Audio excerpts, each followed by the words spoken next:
I'm delighted now to be joined by Colin Yates, who is the artist behind Black Lux. You may have watched it a little earlier on, an exhibition which celebrates black and Asian footballers in Britain. Colin, first of all, welcome to the show.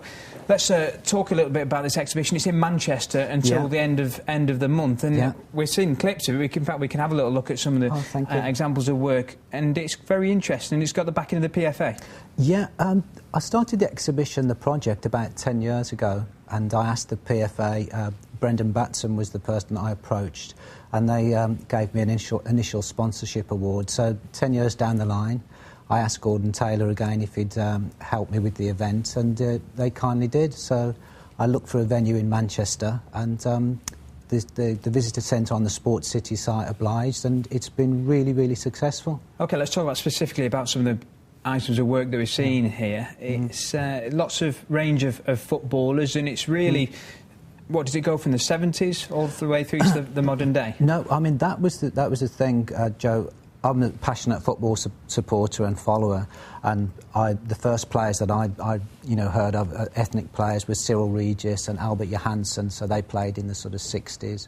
But after research, and also in collaboration with Phil Vasili, who's a football consultant, he had discovered over a century of black and Asian footballers. So you have people like Arthur Wharton, who played for quite a few North West teams, Walter Tull, Andrew Watson. So we're looking, instead of me doing work about 50 years worth of footballers, it was over 100 years. So the project started off as a little sort of shooting style project, and then it's just developed. I didn't think it was going to go on for 10 years, let's put it that way. Yeah, so we're talking 19th century black footballers as well.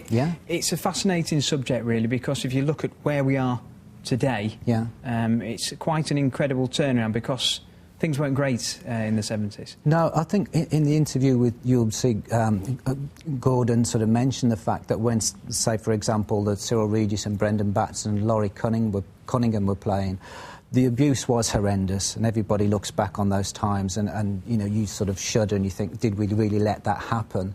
And there wasn't anybody supporting them. The Football Association and the PFA, Kick It Out, hadn't been formed at that point. So the players either grew from that experience and thought, I'm not going to let these racists beat me, or they actually folded. And you have sort of a classic example, let's say Albert Johansson in the 60s couldn't cope with it, whereas Cyril was very, very strong and managed to grow from that experience. OK, well, let's get a practical insight then into... We'll have a look at your pictures as well, actually. Let's get a practical insight into how you went about doing some of these pictures. Not all of them sat for you, some of them did, and there's some contemporary ones with Rio Ferdinand. Yeah, you see...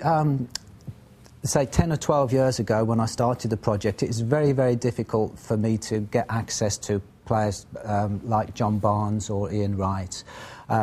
Some of the older guys, Cyril was fine. I managed to get hold of Cyril, but I spent about 6 months trying to get in touch with players, and I was getting nowhere fast. So I had to devise different ways of working. So you'll see that there are things that I've done, sort of images like neon signs, Andy Warhol-type images. My recent one of Viv Anderson is done in a Obama-style political campaign. You'll see like Peter Blake-style sort of Sergeant Pepper images. So they all sort of say a message, and they all allow me to make a portrait and a viewpoint of particular players. I feel terrible asking you as an artist, which is your favourite one, or which did you enjoy most? What gives you the most satisfaction? Usually when... I like the Sergeant Pepper one that I've just done, the Black History one. It's a collation of... There's about 60 or 70 Yeah, that's the main one. I think we saw a little clip of that one. That one, I'm very pleased with that one, because what happens is people always like to look up close and see if they recognise the faces, and then I have a text panel. And also for young people, because an important part of my project is education, so I can use that as a catalyst for a lot of educational projects with school children, which I've done today. I've been working today with Wright Robinson School. OK, well, congratulations. It's plenty of hard work, and it must be fantastic to see it on display. It moves around the country as well, doesn't it? But you can see it in Manchester. Yeah, Manchester first. And you can see what we've just been talking about. Thank you very much. It's impressive. Well done, Colin. Cheers. Thank you. Colin Yates, the artist there behind the Black Lux exhibition, which is at Sports City.